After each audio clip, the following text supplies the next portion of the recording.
স্বপ্নপুর নামে একটি ছোট রাজ্য। সেই রাজ্যের পাশে ছিল এক ঘন জঙ্গল। সেই জঙ্গলে বাস করত এক ভয়ঙ্কর ডাইনি।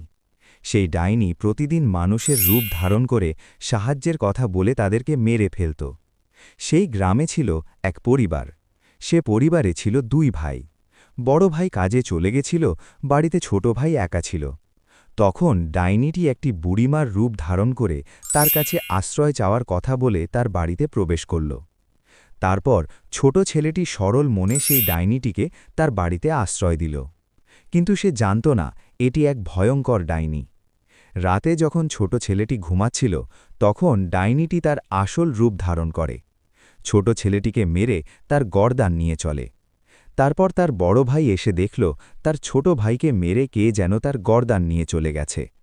তখন বড় ভাই বলল, আমার জীবনের বিনিময় হলেও আমার ছোট ভাইয়ের মৃত্যুর প্রতিশোধ নেব।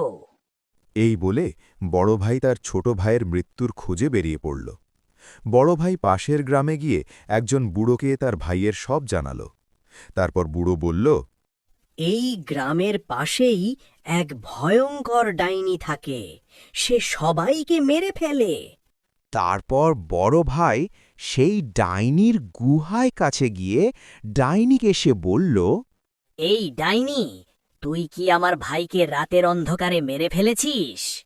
হ্যাঁ, আমি মেরেছি তোর ভাইকে। তখন বড় ভাই ডাইনিকে কিছু বুঝে ওঠার আগেই সে মেরে ফেলল।